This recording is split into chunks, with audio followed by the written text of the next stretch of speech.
చేయకూరి, మీకు ఏ తక్కువ మాకు చెప్పుకుండ్రి, ఖచ్చితంగా మీకు అన్ని ఫెసిలిటీ ఇస్తాము. మీరు మాత్రం ర్యాంకు తీసుకురావాలి. ర్యాంకు తీసుకురావడం మాకు ఇదైతే ఖచ్చితంగా ఉండాలి సార్.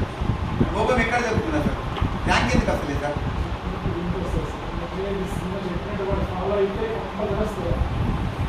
ఎందుకైతే లేదు? ఆ ప్లాస్టిక్ టిఫిన్స్ కూడా ఇచ్చారు కదా గవర్నమెంట్ సాయంత్రం కూడా. మేము ఏం చేయాలంటే నాకు ఫ్రీ ఎగ్జామ్ సార్, మార్కులు వేసేసిన నేను పేపర్ వేసేసుకుంటే దాని నుండి అప్పుడు నేను ఫస్ట్ క్లాస్ పాస్ అయినా. నేను పేపర్ వేసుకుంటా, నేను పేపర్ వేసుకుంటే ఫస్ట్ క్లాస్ పాస్ అయినా.